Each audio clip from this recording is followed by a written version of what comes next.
ချက်စီးသင်းကိုချစ်မြတ်နိုးအားပေးကြတဲ့ချက်စီးချစ်ပရိသတ်တွေအားလုံးကိုမင်္ဂလာပါလို့ဥစွာပထမနှုတ်ခွန်းဆက်သလိုက်ပါတယ်ခင်ဗျာကျွန်တော်တို့ရဲ့ Blue Lion Facebook page နဲ့ YouTube channel ကတော့ချက်စီးချစ်ပရိသတ်တွေကိုချက်စီးအကြောင်းတွေကို entertainment အနေနဲ့ကော news အနေနဲ့ရောသိရအောင်လို့အစဉ်တင်ဆက်ပေးနေတဲ့ Facebook page နဲ့ channel ဖြစ်တာကြောင့် like and subscribe လေးတွေပြုလုပ်ပေးသွားကြပါအောင်လို့ဗီဒီယိုလေးမစတင်ခင်မှာတောင်းဆိုချင်ပါတယ်ခင်ဗျာ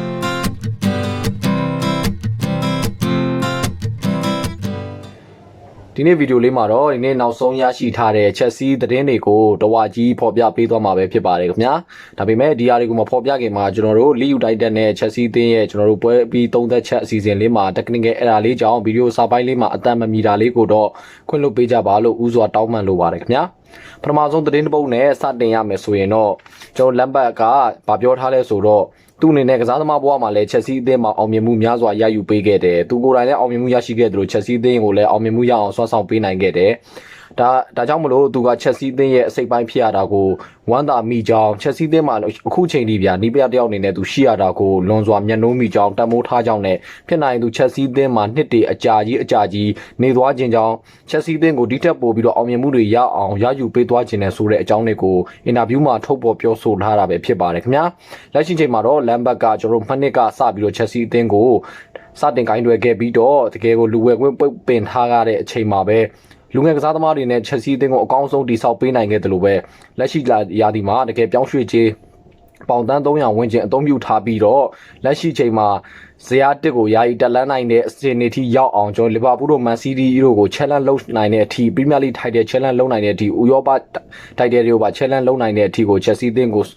ယ်လိုပြောမလဲတီထောင်လာတာပဲဖြစ်ပါတယ်ခင်ဗျာ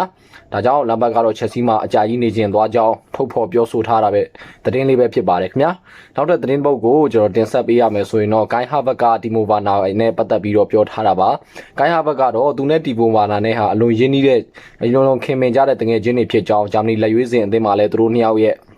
ကစားပုံတွေကိုကြည့်ရင်ကျွန်တော်တို့သိမြင်ရမှာဖြစ်တယ်ဒီလိုပဲကျွန်တော်တီမိုဗာနာကချက်စီးကိုပြောင်းသွားတဲ့အချိန်မှာသူနဲ့နေ့စဉ် message ပို့ဖြစ်ကြောင်းဒီ message မှာတီမိုဗာနာကဂိုင်းဟာဘတ်ကိုချက်စီးကိုလာဖို့အတွက်လှုပ်ဆော်ကြောင်းပေါ့ဗျာခဏလာခဲ့ပါခေါ်တယ်ဆိုပြီးတော့ဂိုင်းဟာဘတ်ကတော့ထုတ်ပေါ်ပြောဆိုထားတာပါဂိုင်းဟာဘတ်ကိုရရှိဖို့တော့ကျွန်တော်တို့ချက်စီးပြည်သက်တွေတကယ်ကိုလဲတန်းရှည်နဲ့စောင့်ခဲ့ရတဲ့ကစားသမားဖြစ်ပြီးတော့အခုချိန်မှာတော့ကျွန်တော်တို့အားလုံးခေါ်ထားတဲ့ကစားသမားတွေက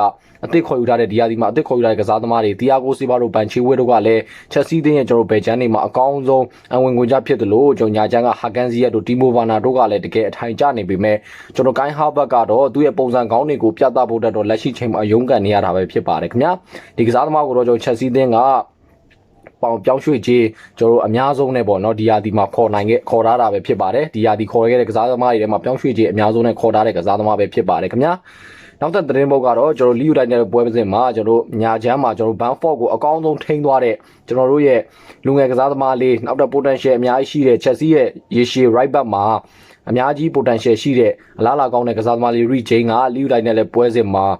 ပွဲသူရဲ့ပရီးမီးယားလိပွဲစဉ်ပေါ့နော်ချက်စီးသင်းနဲ့တူပွဲ90ပြည့်ခဲ့တာဖြစ်ပါတယ်ဒီပွဲမှာပဲချက်စီးသင်းကတော့လီယူနိုက်တက်ကို 3-1 နဲ့ကျွန်တော်ခံဘတ်အနေနဲ့ပြန်လာနိုင်ခဲ့လို့ရီဂျိန်းအတွက်ကတော့တကယ်ကိုကောင်းမွန်တဲ့နေ့တည်းဖြစ်မယ်ဆိုတာကတော့ကျွန်တော်တို့ယုံကြည်ပါတယ်ခင်ဗျာနောက်တဲ့ဒီနေ့ပုဂ္ဂိုလ်ဖော်ပြရမယ်ဆိုရင်တော့လီယူနိုက်တက်ပွဲမှာကျွန်တော်ပထမဦးဆုံးအနေနဲ့ပရိသတ်တွေကို UK ကပြန်ပြီးဝင်ခွင့်ပေးခဲ့တယ်ဒါကြောင့်မလို့ Stamford Bridge မှာလူဦးရေ2000ပရိသတ်2000ပေါ့နော်ဝင်ရောက်ကြည့်ရှုခွင့်ရခဲ့ပြီးတော့ဒီပမာဏဟာချက်စီးသင်းသမိုင်းမှာတကယ်အနည်းဆုံးပေါ့ပရိသတ်လာရောက်မှုအနည်းဆုံးဖြစ်မှတ်တမ်းဝင်ခဲ့တာပဲဖြစ်ပါတယ်ခင်ဗျာဒီထက်အရင်တစ်ခေါက်ပေါ့ဒုတိယနေရာမှာရပ်တည်သွားတဲ့ကာကတော့1906ခုနှစ်ကကျွန်တော်တို့ Division 2မှာချက်စီးသင်းရှင်ပြိုင်ကစားခဲ့စဉ်ကကျွန်တော်တို့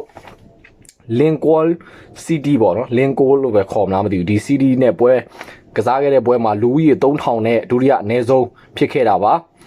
ဒီနေရာမှာကျွန်တော်ဟာတာလေးပြောချင်တာကတော့ပြည်သက်အနည်းဆုံးကကျွန်တော်ကိုဗစ်ဖြစ်တော့တယောက်မှမရှိတဲ့အချိန်မဖြစ်ဘူးလားမသိဘူးเนาะဒါကတော့ကျွန်တော်ဟာတာအနေနဲ့ပြောတာပါဒီမှာသတင်းတွေမှာဖော်ပြထားတာကတော့ကျွန်တော်လူဦးရေ2000နဲ့အနည်းဆုံးဖြစ်နေတာပဲဖြစ်ပါတယ်ခင်ဗျာနောက်တဲ့သတင်းမုတ်ကတော့ကျွန်တော်တို့လီယူနိုက်တက်နဲ့ပွဲစဉ်မှာချက်စီးသင်းအသားတွေစိတ်တက်ကြွစီမဲ့ကျွန်တော်တို့ချီပါကိုသွင်းယူနိုင်ခဲ့တဲ့အိုလီဗီယာဂျရူးကတီမိုဗာနာပေါ်မှာပြောထားတာပဲဖြစ်ပါတယ်တီမိုဗာနာကအဲ့ဒီပွဲမှာဗျာတကယ် chance 3ချိန်အပိုင်ခွင့်ရေးပေါ့နော်လုံးဝဂိုးဖြစ်ပြောင်းလဲနိုင်မဲ့ chance 3ချိန်လောက်ရရှိခဲ့ပေမဲ့ကောင်းကောင်းသုံးမချနိုင်ခဲ့တာကြောင့်ဂိုးမရရှိခဲ့ဘူးဒါပေမဲ့သူ့ရဲ့စူးစမ်းအထောက်မှုကျွန်တော်သူ့ရဲ့ယုံအားတိုးအားတွေကြောင့်မလို့ပူလီစစ်ဂိုးရအောင်တော့သူဖန်တီးပေးနိုင်ခဲ့တယ်ဆိုပေမဲ့ ဂျရူးကတော့အဲ့ဒီအတွက်သူစိတ်မကောင်းဖြစ်မိတယ်တီမိုဘာနာဂိုးမသွင်းနိုင်တဲ့ဘက်မှာစိတ်မကောင်းဖြစ်မိကြောင်းတီမိုဘာနာသာဂိုးသွင်းယူနိုင်ခဲ့မယ်ဆိုရင်ဒီနေ့ပွဲကတကယ်ကိုချုံမြိန်နဲ့ပွဲလေးတစ်ပွဲဖြစ်မှာဖြစ်ကြောင်းသူကတော့ပြောထားတာပါအိုလီဗီယာဂျရူးကတော့ဘာပဲပြောသူအသင်းဘော်ဒီပေါ်မှာထားတဲ့စိတ်ဓာတ်ကိုပါကျွန်တော်တို့အတိုင်းသားမြင်တွေ့ရမှာဖြစ်ပါတယ်ဒီကစားသမားကြီးကလည်းကျွန်တော်တို့ဒီချက်စီနဲ့ပွဲထွက်ခွင့်ရတဲ့အချိန်တိုင်းမှာအကျိုးပြုနေတဲ့ကစားသမားကြီးဖြစ်ပြီးတော့ဟိုတနေ့ကကျွန်တော်တို့ကိုမြရှိခဲ့တဲ့ဒီမိုဘာနာကလည်း finishing line တွေကိုဒီထက်ပိုပြီးကောင်းမွန်လာအောင်လှုပ်ဆောင်သင့်ပါတယ်ဘာလို့လဲဆိုတော့သူ့ရဲ့ career ပေါ့နော်ထိခိုက်သွားနိုင်တယ်ဗျရေရှည်ဆိုလို့ရှိရင်သူကတိုးအားယုံအားကပြောစရာမလိုဘူးအင်မတန်ကောင်းပြီးသားဆိုပေမဲ့တိုက်စစ်မှုတယောက်ဖြစ်တာကြောင့် finishing line ကမဖြစ်မနေကောင်းမွန်အောင်အထက်မှာပါဝင်တာပဲဖြစ်ပါတယ်ခင်ဗျာဒါကိုတော့ဂျရူးကစိတ်မကောင်းဖြစ်မိကြောင်းပြောထားတာပါအသင်းသားတွေအပေါ်မှာဂျရူးရဲ့စိတ်ဓာတ်ကိုကျွန်တော်မြင်တွေ့ရတာပဲဖြစ်ပါတယ်ခင်ဗျာနောက်ထပ်သတင်းပုတ်ကိုပြောရမယ်ဆိုရင်တော့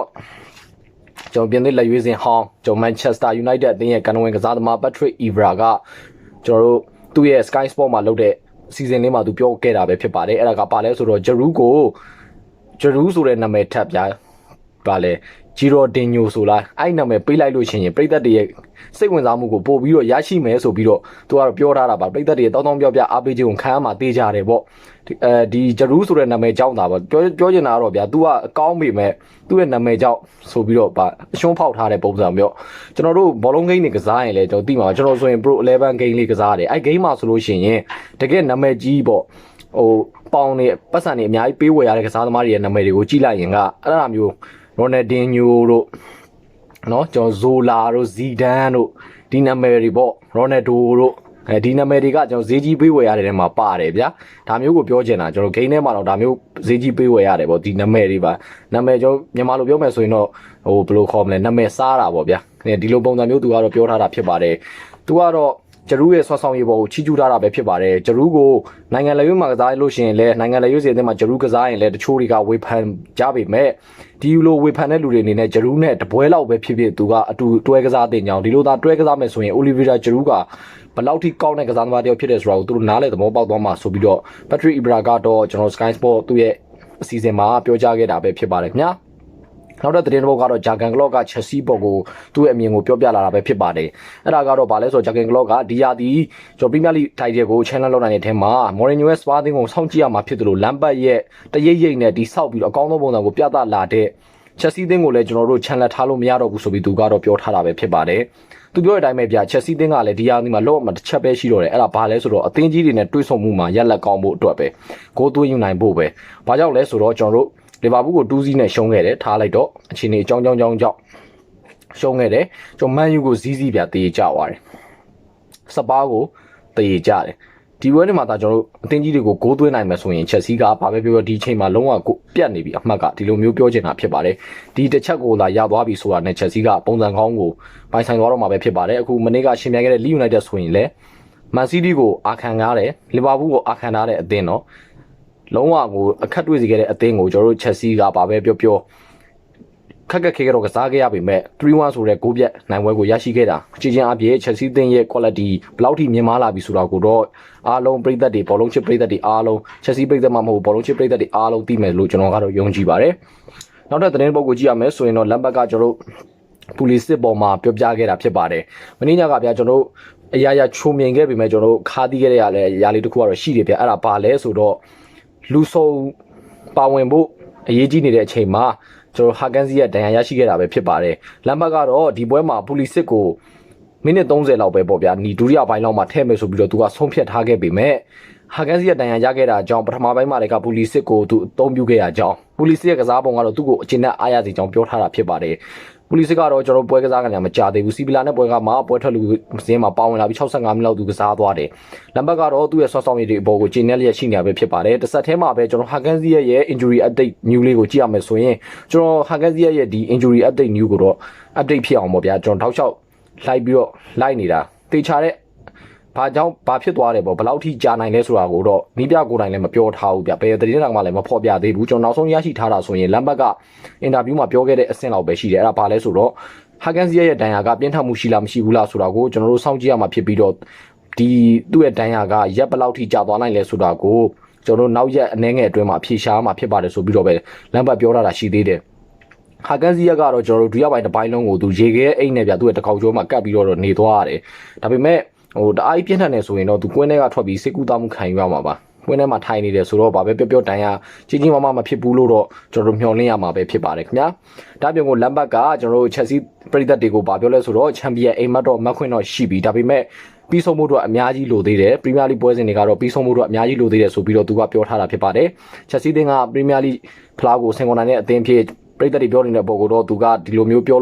ာတာဟာမှန်ကန်ပါလာပါပြီဆိုပြီးသူကတော့ပြောထားတာပဲဖြစ်ပါတယ်ဒါပြင်ကိုအိုလီဗီရာဂျေရူးကိုလည်းသူအများကြီးချူးကျူးထားတယ်ဒါပြင်ကိုအိုလီဗီရာဂျေရူးကကျွန်တော်တို့လီယူနိုက်တက်ပွဲမှာဂိုးသွင်းယူနိုင်ခဲ့တာကြောင့်မလို့2000ခုနှစ်ကကျွန်တော်ဟန်ဇာဘိတ်တင်ခဲ့တယ်ကျွန်တော်ပရီးမီးယားလိပွဲထွက်ခွင့်ချက်စီးတင်းနဲ့တူပွဲထွက်ခွင့်ကစားရတဲ့6ပွဲဇက်တိုက်ဂိုးသွင်းနိုင်တဲ့စံချိန်ကိုလိုက်မိသွားတာပဲဖြစ်ပါတယ်အိုလီဗီယာဂျေရူးကတော့စံချိန်တွေတစ်ခုပြီးတစ်ခုချိုးနေတဲ့ချန်ပီယံလိရဲ့တတိယမြောက်သက်ကြီးဆုံးကစားသမားဥရောပသွင်းကိုတတိယမြောက်အများဆုံးဆုရှင်အများဆုံးကစားသမားပေါ့ဗျာဒါမျိုးတွေကိုသူတစ်ခုပြီးတစ်ခုစံချိန်တွေချိုးနေတာပဲဖြစ်ပါတယ်ခင်ဗျာနောက်ဆုံးသတင်းလေးတစ်ခုနောက်ဆုံးသတင်းတော့မဟုတ်ဗျာနောက်တဲ့သတင်းလေးတစ်ခုကိုဖော်ပြမယ်ဆိုရင်တော့ကျွန်တော်တို့ဂျူဗင်တက်ရဲ့တော့နောက်ခံလူရာဒါဒရူဂူဇင်နော်ဒါဒရာဂူဇင်ပေါ့ရာဒူဒရာဂူဇင်2018မတိုင်မီကချက်စီးတင်းကိုရောက်လာဖို့နှိစက်ခဲ့တယ်ဆိုတဲ့သတင်းလေးပါအဲ့ဒါကတော့သူကဒီနောက်ခံသားသမားကိုချက်စီးက join ခဲ့ပေမဲ့သူကရိုနယ်ဒိုနဲ့အတူကစားချင်တာကြောင့်ချက်စီးရဲ့ကမ်းလှမ်းမှုကိုပယ်ချပြီးတော့ဂျူဗင်တက်ကိုပြောင်းသွားတယ်ဆိုတဲ့သတင်းလေးပါဒါကတော့သတင်းတိုလေးပဲဖြစ်ပါတယ်နောက်တဲ့သတင်းတစ်ပုဒ်ကိုနောက်ဆုံးသတင်းတစ်ပုဒ်အနေနဲ့ဖော်ပြရမယ်ဆိုရင်တော့အင်တာမီလန်ရဲ့ကျွန်တော်တို့ကွန်တီရဲ့အင်တာမီလန်အသင်းကသူ့ရဲ့ကွန်တီရဲ့တပည့်ဟောင်းနှစ်ယောက်ဖြစ်တဲ့ကန်တီနဲ့ကျွန်တော်တို့ဂျရူးတို့ကိုဒီဇန်နဝါရီကာလမှာအရခေါ်ယူသွားဖို့ကြိုးစားလာတယ်ဆိုတဲ့သတင်းဖြစ်ပါတယ်ကွန်တီကတော့သူ့ရဲ့တပည့်ဟောင်းနဲ့လက်တွဲကျင်နေတယ်သူကန်တီကိုခေါ်တဲ့နှစ်မှာပဲပရီးမီးယားလိဖလားကိုကင်မြောက်နိုင်ခဲ့တယ်ဒါပေမဲ့သူဂျရူးကိုခေါ်ယူပြီး6လကြာမှတော့သူစတန်ဖို့ဘရစ်ကနေထွက်ခွာသွားတာပဲဖြစ်ပါတယ်လက်ရှိချိန်မှာကွန်တီကတော့ဒီကစားသမားနှစ်ယောက်ကိုသူ့ရဲ့အင်တာမီလန်အသင်းမှာမြင်ကျင်နေတာပဲဖြစ်ပါတယ်နောက်ဆုံးနဲ့ပြောနေရတာနောက်ဆုံးသတင်းလေးတစ်ပုဒ်အနေနဲ့ပဲကျွန်တော်ဆုံးသက်ပါမယ်အဲ့ဒါကတော့ကျွန်တော်ဘိုင်ယန်မြူးနစ်အသင်းရဲ့နောက်ခံလူဒေးဗစ်အာလဘာရဲ့သတင်းမှာဒေးဗစ်အာလဘာရဲ့သတင်းကတော့ဒီနောက်ဆုံး1 hour လောက်ကတက်လာတာကိုကြည့်ရမယ်ဆိုရင်သူ့ရဲ့ agent ဖြစ်သူကိုတိုင်ကတော့လုံးဝပြောထားပြီးဘိုင်ယန်အသင်းနဲ့သူတို့ဆက်ပြီးတော့ဘာမှဆွေးနွေးစရာမရှိတော့ဘူးစာချုပ်တက်တန်းကုန်လာနဲ့သူအသင်းပြောင်းဖို့လုပ်တော့မယ်လက်ရှိချိန်မှာလည်းချက်စီးတင်းကထိတ်ဆုံးကနေပြေးနေတယ်ချက်စီးတင်းကိုလည်းသူကိုယ်တိုင်ဆက်သွယ်ထားပြီးတော့ဒီနောက်ဆုံးတက်လာတဲ့သတင်းရလမ်ဘတ်ကိုတိုင်ကလည်း target ထားရတယ်ဆိုပြီးသူ့ကိုပြောထားတာဖြစ်ပါတယ်အာလာဘာပေါ်မှာသူ target ထားတာပြီးတော့လိုက်နေတယ်ဆိုတဲ့သတင်းပေါ့ဗျာဒီကစားသမားကတက်တန်းကိုမှုတော့6လလောက်လိုသေးတယ်အော်စတင်ယန်ကစားသမားအသက်ကတော့28နှစ်ရှိပြီဒီ6လပိုင်းဆိုတော့သူ29နှစ်ပြည့်မယ်နဲ့တူတယ်ချက်စီးတင်းရဲ့ကျွန်တော်ဘယ်ချမ်းပေါ့လက်ဘတ်နေလဲကစားနိုင်မှာဖြစ်သူရောက်လာခဲ့ရင်ပြောတာနော်စန်နာဘတ်အနေနဲ့မလဲကျွန်တော် left စန်နာဘတ်မှာကစားနိုင်မှာဖြစ်ပါတယ်လက်ရှိတီယာဂိုစီပါကစားနေတဲ့နေရာပေါ့ဘာပဲဖြစ်ဖြစ် quality player တယောက်ပါနောက်တန်းစန်နာဘတ်တယောက်ဖြစ်တာကြောင့်29ပဲထားပါတော့30 31 32 33နောက်4နှစ်လောက်ကတော့ကောင်းကောင်းသုံးလို့ရသေးတဲ့ကစားသမား quality ကစားသမားဖြစ်ပါတယ်ချက်စီးဘက်တွေအားလုံးလဲဒီကစားသမားကိုကျွန်တော်ရောက်လာမယ်ဆိုရင်ကြိုးစိုးနိုင်နိုင်မယ်လို့ကျွန်တော်ကတော့ယုံကြည်ပါတယ်ကောင်းပါပြီကျွန်တော်ဒီနေ့ဒါနောက်ဆုံးသတင်းလေးပါပဲဒီနေ့ကျွန်တော်ပြောပြသွားတဲ့အထဲမှာထုံးစံတိုင်းကျွန်တော်အမှားလေးတွေပါသွားခဲ့လို့ရှိရင်ချက်စီးချစ်ညီကိုတွေပိတ်သက်တွေချင်းချစ်တော်မျက်စိလေးနဲ့ကျွန်တော်ပုံမှန်နားလဲပေးကြပါကျွန်တော်အမှားတွေရှိရင်ပြောရတဲ့ထဲမှာအမှားတွေပါသွားခဲ့ရင်တောင်းပန်ပါတယ်လို့ကျွန်တော်ပြောချင်ပါတယ်ကျွန်တော်တို့ရဲ့ဒီလိုမျိုးစိတ်ဝင်စားစရာသတင်းလေးတွေပေါ့ဗျာနောက်ကျွန်တော်ချက်စီပွဲစဉ်အကြောင်းလေးတွေနောက်ချက်စီကကစားသမားအကြောင်းလေးတွေကိုနောက်လဲအများကြီးတင်ဆက်ပေးသွားမှာဖြစ်လို့ကျွန်တော်တို့ရဲ့ဗီဒီယိုလေးကိုကျွန်တော်ဒီဗီဒီယိုလေးကို like ခံ share လေးတွေလည်း